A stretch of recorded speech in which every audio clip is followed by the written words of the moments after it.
संस्कृत व्याकरण और वैदिक गणित से संबंधित वीडियो देखने के लिए चैनल को सब्सक्राइब करें, शेयर करें। प्यारे छात्रों, आज की कक्षा में हम चर्चा करेंगे सर्वनाम पर।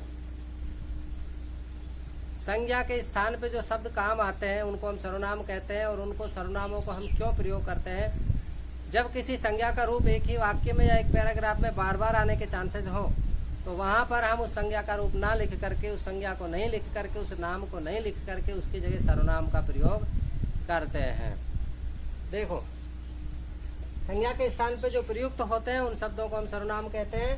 जैसे सह, सह माने वह, एषः, एष माने यह, अहम माने मैं, ये भी एक सर्वनाम है। त्वम माने तुम, इनके तीनों रूप, सभी के तीनों रूप, यह, ये दोनों, ये सब, स तौ ते सा ते ता ये सह तौ इते, ये सारे ही सर्वनाम कहलाते हैं। इनके पूरे रूप सर्वनाम कहलाते हैं। कोई सा भी रूप यहाँ प्रयुक्त हो, किसी भी विभक्ति का, किसी भी वचन का, वो सब सर्वनाम ही होंगे। त्वम, किम, किम शब्द यहाँ प्रश्नवाचक सर्वनाम को दर्शाता है। कश्चित, कोई, किंचित, कुछ। तो कोई शब्द सजीव के लिए प्रयुक्त होता है, और कुछ जो शब्द होता है वो निर्जीव वस्तुओं के लिए, अनिश्चित के लिए प्रयुक्त किया जाता है। आगे देखो सर्वनाम के भेद। सर्वनाम के 6 भेद होते हैं। हिंदी में भी 6 भेद होते हैं, संस्कृत में भी 6 भेद होते हैं। कौन कौन से? सबसे पहला है निश्चयवाचक। निश्चयवाचक नाम से ही आपको समझ में आ गया होगा। जिन सर्वनामों को पढ़ने से हमें पता चल जाए कि निश्चित किसी चीज को दर्शा रहा है, वह निश्चयवाचक सर्वनाम कहलाता है। जैसे यह एक निश्चित हो गया, यह, वह निश्चित हो गया, ये सब, ये दोनों, मैं निश्चित हो गया, तुम निश्चित हो गया, ये निश्चयवाचक सर्वनाम है।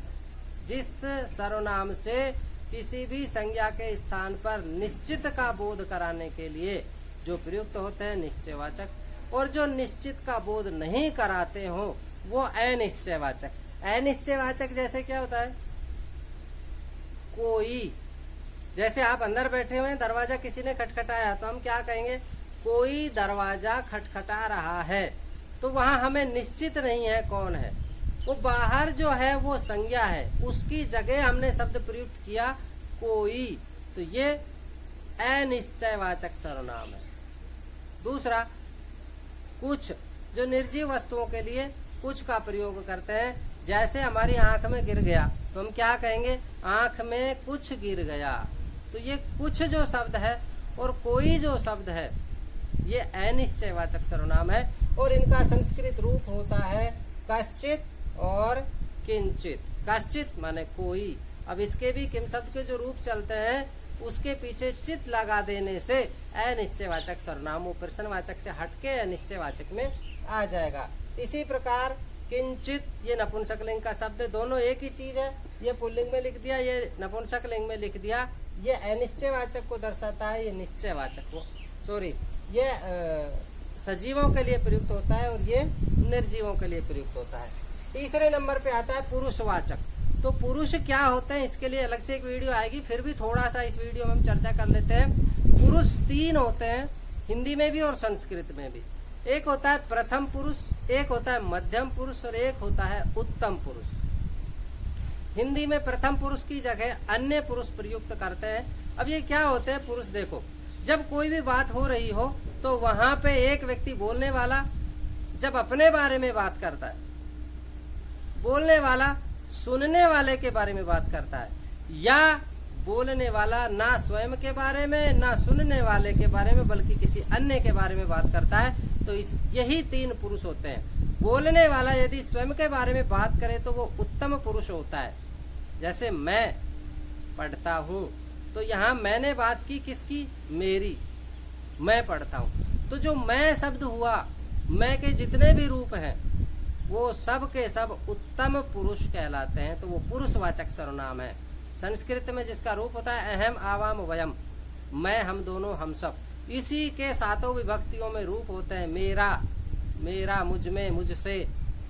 तो ये सारे के सारे रूप पुरुषवाचक में उत्तम पुरुष के हुए। दूसरा, मध्यम पुरुष में आता है सुनने वाला। तू, तुम दोनों, तुम सब, तुम्हारे लिए, तेरा, तुझसे, तेरे लिए, तुझ में, ये सारे के सारे शब्द एक वचन, द्विवचन, बहुवचन तीनों वचनों में ही पुरुषवाचक में मध्यम पुरुषवाचक होते हैं। और इनसे भिन्न जो होते हैं सह, ऐसा, वह, यह, वे, ये सारे के सारे होते हैं अन्य पुरुषवाचक सर्वनाम के अंतर्गत। तो पुरुषवाचक सर्वनाम में जितने भी निश्चयवाचक सर्वनाम हैं वो सारे के सारे पुरुषवाचक सर्वनाम के अंतर्गत भी आते हैं। चौथे नंबर पे है प्रश्नवाचक सर्वनाम। प्रश्नवाचक से ही नाम से ही पता चल गया, जब सर्वनाम कोई प्रश्नवाचक हो। क्या मूल इसका होता है, क्या, किसने, किसको। इसके 7 विभक्तियों में 3 वचनों में 21 रूप बनते हैं और तीनों लिंगों में अलग अलग बनते हैं, तो 21 या 63 रूप इसके बनते हैं। वो सारे के सारे प्रश्नवाचक सर्वनाम कहलाते हैं। किम, किंचित, कानिचित, ये सारे के सारे किम शब्द के ही रूप हैं। ये सब प्रश्नवाचक है। उसके बाद है संबंधवाचक। जब किन्हीं 2 शब्दों को आपस में संबंध करने वाला या 2 वाक्यों को आपस में संबंध करने वाला, जोड़ने वाला कोई भी सर्वनाम होता है तो वो संबंधवाचक सर्वनाम होता है। जैसे यथा राजा तथा प्रजा, जैसा राजा वैसी प्रजा। यत तत्, यह वह, जो सो, ऐसे। तो ये सारे हो गए आपके संबंधवाचक सर्वनाम। उसके बाद आता है निजवाचक सर्वनाम, जो स्वयं की बात। जैसे हम कहते हैं मैं अपना काम आप कर लूंगा। अब यहाँ आप का अर्थ क्या हुआ? आपका अर्थ यहाँ तुम नहीं हुआ, यहाँ आपका अर्थ हुआ मैं स्वयं। तो जब स्वयं के बारे में ही बात की जाती है और वहाँ मैं का प्रयोग नहीं करके हम आप का प्रयोग करते हैं तो वो होता है निजवाचक सर्वनाम।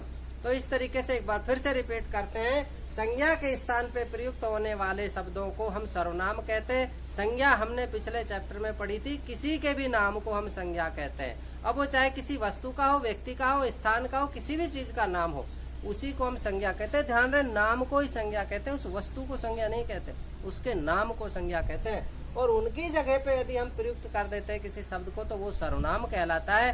सर्वनाम के 6 भेद है। निश्चयवाचक, जिससे निश्चितता का बोध हमें चल जाए।